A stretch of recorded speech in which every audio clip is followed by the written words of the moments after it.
ক্যালকুলাসৰ নাম শুনিছে নেকি তোমালোকে ক্যালকুলাস মানে কি কোৱা হয় অসমীয়াত ফলন গণিত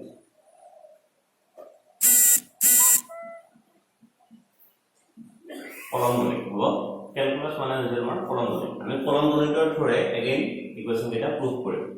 এটা ফলন গণিতৰ ইকুৱেশ্যন কেইটা আমি প্ৰুভ কৰাৰ আগতে আমি কিছুমান ফৰ্মুলা জানিব লাগিব হ'ব ফৰ্মুলা কেইটা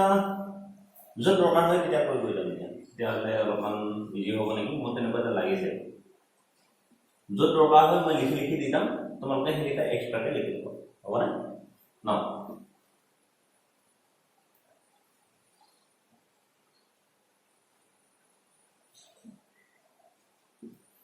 ফাৰ্ষ্ট ইকুৱেশ্যন আছিলে এইটো ন আমি এতিয়া প্ৰুভ কৰিব লাগিব আমি কি জানো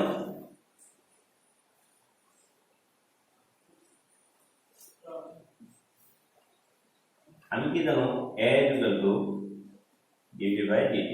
এটা আমি ভেক্টৰ সাইন বিলাক ইউজ কৰা নাই হ'ব এটা ভেক্টৰ সাইন বিলাক ইউজ কৰা বিকজ আমি ইকুৱেশ্যন প্ৰুভ কৰিব গৈ আছো but they R vector quantity হ'ব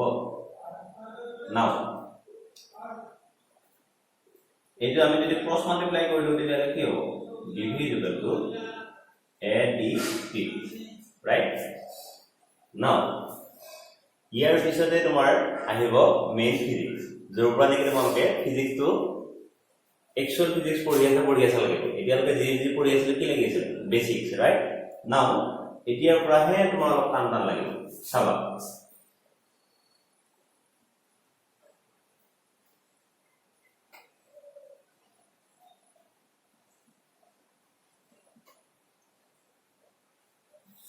ইন্টিগ্ৰেটিং both sides ইন্টিগ্ৰেটিং মানে হৈছে তোমাৰ অনুকলন integrating both sides এতিয়া ইন্টিগ্ৰেট কৰা মানে কি হয় what is integrating মানে হৈছে সকলোবিলাক প্লাস কৰা হ'ব মানে আমি বহুত বস্তু কোয়ান্টিটি আছে সেইবিলাক আমি এক লগত প্লাস কৰিম that is integrating হ'ব suppose নহয় integrating ৰ তোমাৰ সিম্বল তোমাৰ এনেকে ইউজ কৰা হয় আমাৰ এই কুকিজ বিস্কুট যে আছে we have to use this sign for integration হ'ব now integration what dv is equal to integration of what a dt hello now ইয়াতে এটা বস্তু চাবা মই যেতিয়া তোমাক পঢ়াইছিলো del x বা del v del t এগুলা কি হৈছিল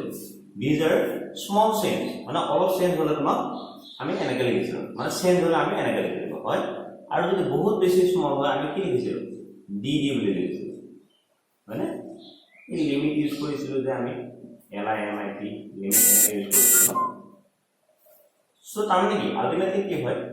d যদি কৰবাত আছে দ্যাট মিন্স হে বস্তুটো চেঞ্জ হৈ আছে ৰাইট বস্তুটো চেঞ্জ হৈ আছে এতিয়া তোমাৰ এটা বস্তুৰ লেন্থ চেঞ্জ হৈ আছে হ'ব লেন্থ যদি চেঞ্জ হৈ আছে গোটেইবিলাক লেন্থ আমি প্লাস কৰিলে কি পাম we will get the final length right so এটা তোমার ভেলোসিটি চেঞ্জ হয়েছে ভিৰ আগত কি আছে d আছে রাইট সো এটা কি চেঞ্জ হয়েছে v চেঞ্জ হয়েছে সো ভেলোসিটি চেঞ্জ হয়েছে ভেলোসিটি বিলাক আমি টোটাল কাউন্ট কৰিলে আমি টোটাল ভেলোসিটি পাম এতিয়া ভেলোসিটি কোনকে চেঞ্জ হয়েছে ভেলোসিটি কেনেকৈ চেঞ্জ হয় ভেলোসিটি তোমাৰ ইনিশিয়াল ভেলোসিটি হয় সদায় u মানে আৰু ফাইনাল ভেলোসিটি কি হয় সদায় v মানে তো কোৰ পৰা স্টাৰ্ট হৈছে ভেলোসিটি কোৰ পৰা স্টাৰ্ট হৈছে ফ্ৰম u এন্ড কোড হে হৈছে v হ'ব নাও ইয়াতে তোমাৰ d কোড আছে t ৰ আগত আছে না নাই a dt t ৰ আগত তোমাৰ d আছে ৰাইট তো ইয়াতে কি চেঞ্জ হৈছে t এটি t চেঞ্জ কেনেকৈ হৈছিল এই গ্ৰাফটো মনত পেলোৱা ইয়াতে তোমাৰ t আছিল ইয়াতে তোমাৰ 0 আছিল ৰাইট সো তাৰমানে কি হয় সময়টো কোৰ পৰা চেঞ্জ হৈছে t is changing from 0 to t হ'ব সো t কোৰ পৰা চেঞ্জ হৈছে কোৰ পৰা ষ্টাৰ্ট হৈছে 0 এন্ড কোড হে হৈছে it is t okay so এইখিনি আমি এটা ক্যালকুলেট কৰিম এতিয়াহে তোমালোকৰ আসল ফিজিক্স হ'ব সো এতিয়া আমি এটা নতুন ফৰ্মুলা পঢ়িম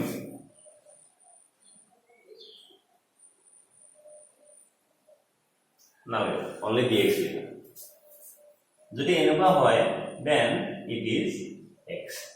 ইন্টিগ্ৰেশন dx মানে x মানে তোমাৰ বহুত বিলাক x চেঞ্জ হৈ আছে এটা বস্তু তোমাৰ লেন্থ সাপোজ তোমাৰ x বুলি ধৰিলো x আকৌ অলমান চেঞ্জ হৈছে গোটেই বিলাক তোমাৰ কাম যদি কৰো আমি টোটাল যদি dx যদি প্লাস কৰো we will get the final x right so we will get the final x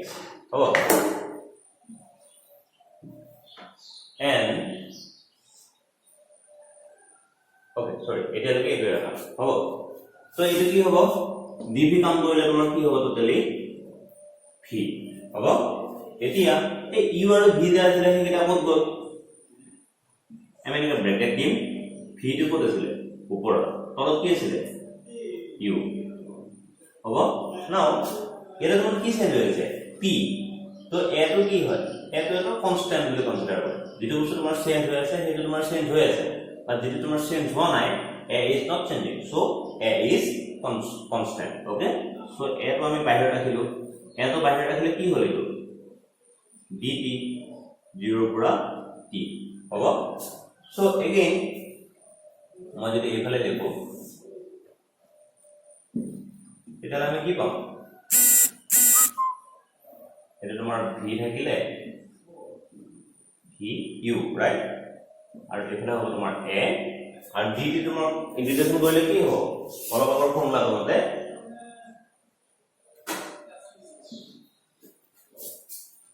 it is t হ'ব আৰু ওপৰত তোমাৰ কি আছিল t তলত কি আছিল 0 right so এইটো এতিয়া ওপৰত আৰু তলত থাকাটো আমাৰ কোৱা হয় আপাৰ লিমিট এন্ড লোৱাৰ লিমিট হ'ব মানে তোমাৰ ওপৰলৈ কিমান বেছিলে গৈছে that is আপাৰ লিমিট আৰু কিমান তলৰ পৰা স্টাৰ্ট হৈছে that is লোৱাৰ লিমিট হ'ব দেন এটা আমি কি কৰিম জানে এই ব্ৰেকেটৰ ভিতৰত জি আছে ভি আছে ন ভি ঠাইত তুমি কি লিখিবা ওপৰতে লিখিবা ভি বাট ভি আছিল কাৰণে ভি আহিলে হ'ব মাইনাস তলৰ ঠাইত কি আছে ইউ ন মাইনাস ইউ কৰিবা হ'ব না ইকুয়েশন কৰা এৰে এটো তোমাৰ বাহিৰত আছিল এ থাকিলে নেক্সট কি হ'ব টি আছিল ন টি ৰ ঠাইত আমি কি লিখিম আপাৰ লিমিট কি আছিল টি মাইনাস লোৱাৰ লিমিট কি আছিল 0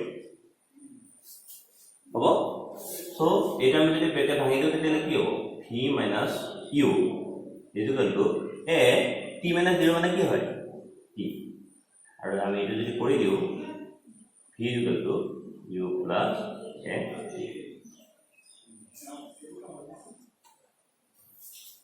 তো আমার এইটো আছিল v equal to u plus a t v equal to u plus a t proof হৈ গল so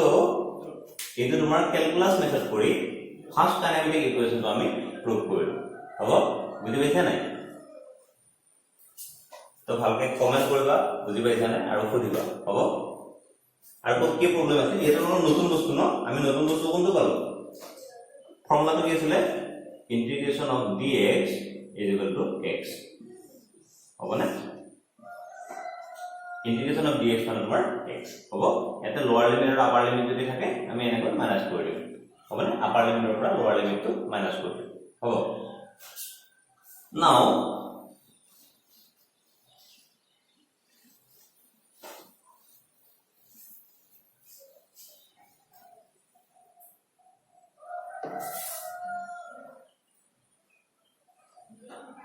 s is equal to ut plus half of a t square মানে এটা আমি প্রুফ করব আমি কি জানো velocity is equal to ds by dt right now ds will be v dt right again cross multiply kori now again integrating both sides and it is not sing no hai integrating ha mogar table likhi rakha hobo likhi do program ko full koriba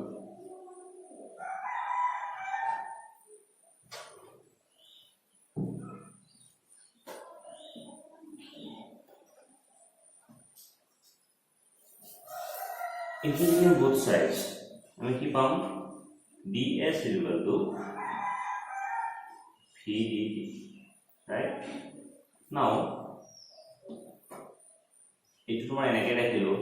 ইন্টিগ্ৰেটিং v মানে কি বেছিল লগত v equal to u plus at আহিলে এনেকৈ now ইন্টিগ্ৰেটিং two আমি কি কৰিলো okay তোমাৰ এইটো সেটা কথা আমি এটা লিমিট দিয়া নাই ন এইটো ds আছিল ন ds তো তোমাৰ কোড চেঞ্জ হৈছে ds তো চেঞ্জ হ'ব সদায় আমাৰ কলৈ 0 পৰা s লৈ because তোমাৰ 0 স্টাৰ্ট কৰিছে s ত শেষ কৰিছে আৰু এটা তোমাৰ কি চেঞ্জ হৈছে t t কোৰ পৰা চেঞ্জ হৈছে 0 পৰা চেঞ্জ হৈছে কোড শেষ হৈছে t ইয়াতো তোমাৰ আমি v ঠাইতে পুট কৰিছো dt dt আছে ন সো 0 পৰা t হ'ব নাও ইন্টিগ্ৰেটিং তো আমি ভাঙি দিম কেনেকৈ ভাঙি দিম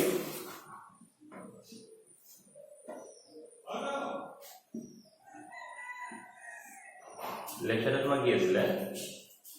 ds 0 পৰা s ইয়াত তোমাৰ u dt প্লাস ইন্টিগ্ৰেটিং 0 পৰা t তোমাৰ কি আছিল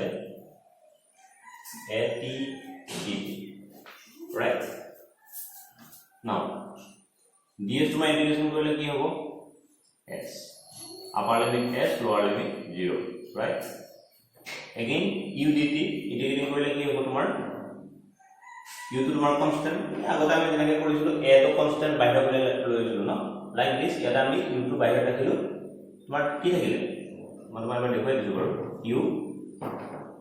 dt হ'বনে কৰি দিছো বাৰু মই প্লাস কি হ'ব a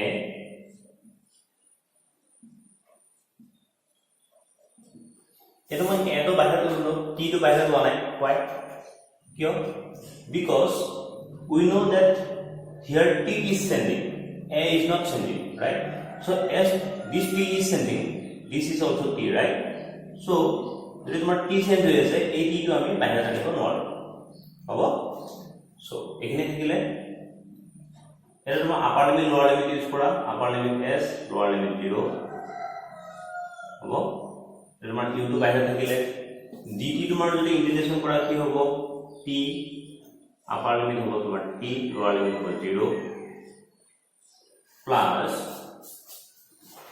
ইয়াত তোমাৰ বাহিৰ কি আছিল a কনস্ট্যান্ট আছিল a ৰাইট নাও ইয়াত এটা আমি এটা নতুন ফৰ্মুলা পাম the formula is integration x dx already আমি কি পাইছিলো already আমি পাইছিলো dx মানে হৈছে x right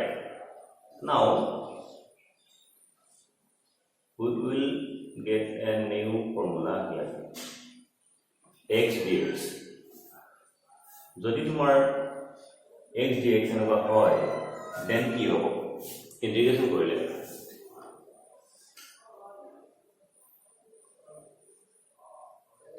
x square by 2 হ'ব এইটো হ'ব তোমাৰ ফৰ্মুলা এইটো কোৰ পৰা আহিলে বুলি ক'লে আমি এনেকৈ লিখিব পাৰো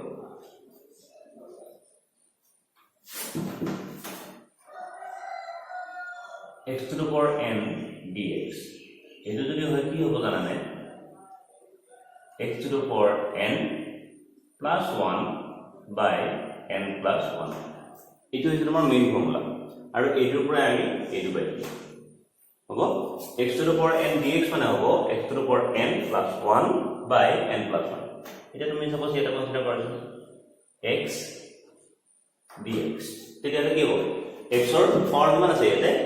1 ৰ ভ্যালু ইয়াতে n ৰ ভ্যালু কিমান 1 ৰাইট তেতিয়া কি হ'ব x to the power 1 plus 1 by তলত 1 plus 1 that means x square by 2 হ'ব so আমাৰ এইটো ফৰ্মুলা তো এটা কি হ'ব t dt মানে x dx ৰাইট আমি t ৰ ঠাইত তুমি x ৰ ঠাইত তোমাৰ t আছে dx ৰ ঠাইত আমাৰ dt আছে ৰাইট এটা কি হ'ব x square by 2 আৰু এটা কি হ'ব t square by 2 upper limit কিমান আছিলে t লোৱাৰ লিমিট 0 ৰাইট এটো আহি গল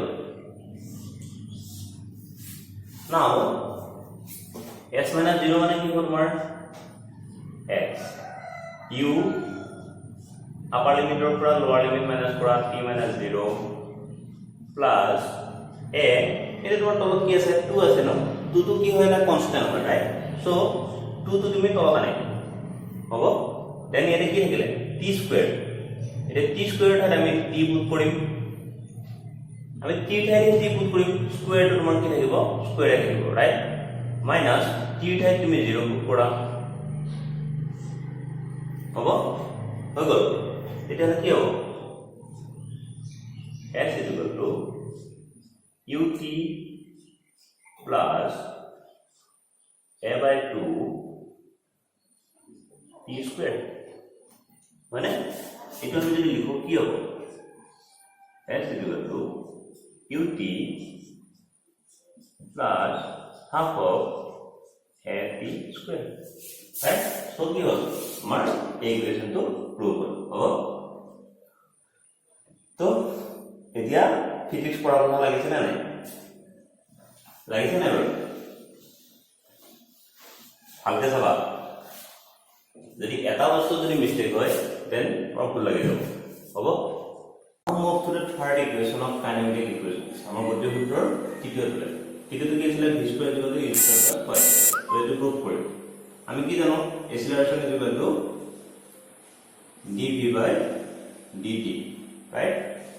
now আমি কি জানো dv dt এই বস্তুটো এনেকে লিখিব পাৰি না পাৰি ৰাইট নাও আমি উপৰত যদি এটা ds লিখো তলত এটা ds লিখিব পাৰি হ'ব ঠিক আছে নাও কি লিখিব পাৰিম a = dv by ds ds by dt মানে কি আছিল আমি কি জানো ds by dt is v right আৰু এই তুমি যদি ক্ৰস মাল্টিপ্লাই কৰি দিয়া তেতিয়া কি হ'ব v dv = a ds right now both side of the integration কৰি দিয়া integration of v dv = integration of a ds হ'ব যদি কি চেঞ্জ হৈছে v so v তোমাৰ initial velocity u final velocity v so আমি upper limit lower limit u and v বুলি consider কৰিছো আৰু এটা কি চেঞ্জ হৈছে s that means displacement কোৰ পৰা স্টাৰ্ট হয় 0 ৰ পৰা কলৈকে যায় s হ'ব তোমাক গ্ৰাফটো মনত পেলালে আপাৰ লিমিট লোয়াৰ লিমিট মনত পৰিব হ'ব গ্ৰাফটো মনত পেলালে গোটেই মনত পৰিব হ'বনে নাও এটো যদি আমি ইন্টিগ্ৰেট কৰো কি হ'ব মই তোমাক জাস্ট তোমাৰ এনসাৰ এটা লিখি দিম তোমালোকে ঘৰত কৰি চাবা হ'বনে এটো কৰিলে কি হ'ব তোমাৰ v square minus u square by 2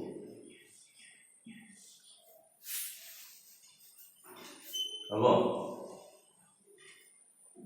আৰু ইয়াতে তোমাৰ কি থাকিব a s থাকিব তেতিয়া তোমাৰ v square minus u square = twice a s এখানে তোমালোকে বহুত কিটা এখানে তোমাৰ তিনিটা মান লাইন থাকিব দেই এখানে তোমালোকে খৰচ কৰিবা হ'ব মাইলা মন কৰিবা হ'ব এখানে তোমাৰ তিনিটা মান লাইন থাকিব তাৰ ফাইনালি গৈ ইকুয়েশন পাবা তাৰ পৰা আমি কৰিলে এই পাম তো এইটো হৈছে তোমাৰ কি third equation right so we have proved the kinematic equations with the help of two formula one is graphical method and another is calculus method আমি গতি বিষয়ক যে তিনিটা সূত্র আছিল এই তিনিটা সূত্র আমি দুটা প্রসেসে সলভ কৰিম এটা তোমাৰ লেখ পদ্ধতি গ্ৰাফিক্যাল পদ্ধতি মানে লেখ পদ্ধতি ৰাইট আৰু তোমাৰ দ্বিতীয়টো হৈছে ক্যালকুলাস মেথড মানে তোমাৰ কলম গণিত তোমাৰ মানে টোটালি নতুন হয় সো এই বস্তুটো মই অলপমান ভালকৈ চাবা কলম গণিতত আমি কি পালো কলম গণিতৰ কাৰণে আমি ক্যালকুলাস মেথডৰ তোমাৰ একো টান নহয় জাস্ট মানে এই ফৰ্মুলা মনত ৰাখিবা এই ফৰ্মুলাটো কি আছিল x to the power n+1 by n+1 right এটা যদি তুমি যদি n বুলি যদি 0 কনসিডাৰ কৰা তেতিয়া কি হ'ব x to the power 0 dx এটা কি হ'ব x to the power 0 plus 1 by 0 plus 1 x to the power 0 মানে কি হয় 1 So dx is equal to কি হ'ব x তলত 1 so এইটো আমি dx বুলি কম